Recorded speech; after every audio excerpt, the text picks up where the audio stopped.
La réaction du vestiaire du Real Madrid au chaos du FC Barcelone contre les Ganes. Les Blaugrana traversent une période délicate en championnat, n'obtenant que 5 points sur les 18 derniers possibles. Cette irrégularité, en tout cas, met en évidence un manque de cohérence et une vulnérabilité, et oui les amis, face à n'importe quel adversaire en championnat. Au lendemain de la défaite surprise des Blaugrana à domicile au stade Montjuic contre les Ganes, que le Real avait battu 3-0, le vestiaire du Real Madrid n'a pas tardé à réagir.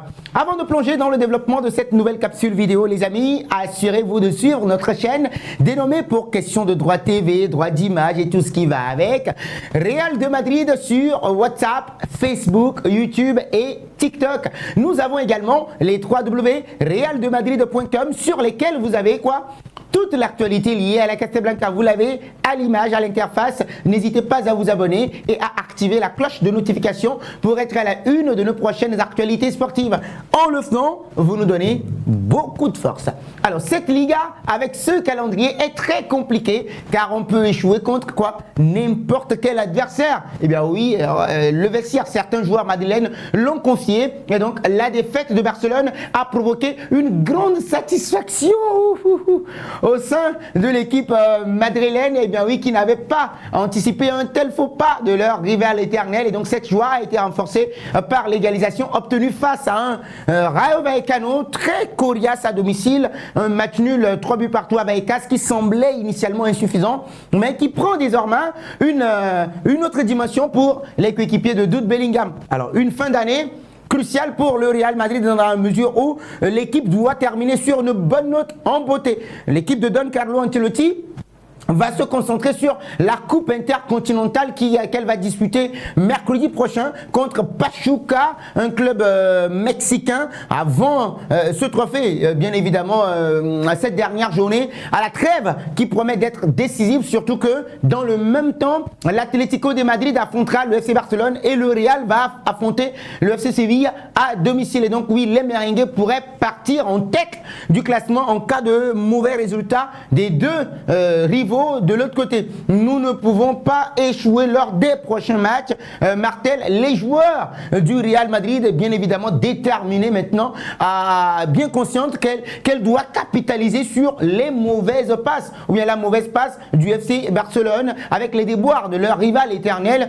C'est une opportunité idéale pour engranger des points maintenant et créer un écart significatif avant la trêve hivernale de cette Liga qui devient plus disputée que jamais. Alors, cette saison 2024-2025, la Liga se révèle particulièrement équilibrée. Le Real Madrid et le FC Barcelone ont été marqués par une irrégularité inhabituelle, tandis que l'Atlético de Madrid reste sur une forme étincelante, oui, avec 11 victoires consécutives pour les hommes del Cholo. Diego Simeone, les Colchoneros ou les Rojiblancos se retrouvent ainsi à égalité de points avec Barcelone et pourraient prendre la tête du classement en cas de victoire la semaine prochaine. Ce sera samedi.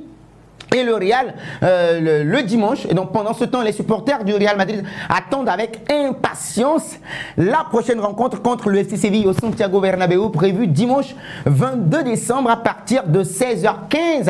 Et donc si Vinicius Junior sera absent, me semble-t-il, à cause d'une accumulation de cartons jaunes, Kylian Mbappé, récemment remis de sa petite blessure, devrait être prêt à renforcer l'attaque madrilène. Et donc oui, l'attaquant français est déterminé à aider son équipe maintenant à devenir favorite dans la course au titre à la Liga espagnole. Donc ce sera une confiance, il est question d'une confiance intacte dans le vestiaire madrilène, malgré les déceptions du début de saison un peu chaotique. Le Real Madrid affiche quand même une grande confiance pour la suite de la saison, parce que c'est là que les joueurs savent bien évidemment qu'ils doivent compétir sur tous les tableaux et essayer maintenant de souffrir à certains postes. Mais Carlo Ancelotti le sait également, il doit faire des ajustements et des rotations stratégiques pour maintenir cette dynamique là de son équipe. Donc la gestion de l'équipe sera essentielle pour éviter une accumulation de blessures qui pourrait être préjudiciable pour le Real Madrid.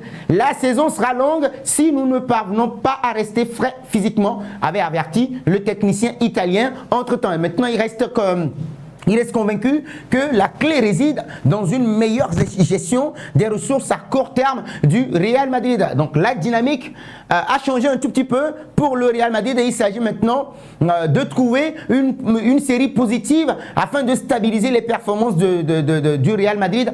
Le début de saison a été marqué par de nombreuses difficultés, nombreuses blessures également, mais les merengues, bien positionnés pour réaliser de grandes choses, sont déterminés. Avec une Liga très disputée, on sait tous que chaque point va compter dans la course au titre et donc alors que Barcelone lutte pour retrouver sa cohérence et que l'Atlético de Madrid se présente comme un adversaire très redoutable, oui, on sait tous que le Real Madrid va miser sur la régularité pour avoir du succès dans le championnat espagnol. Alors les amis, la Liga plus que jamais disputée.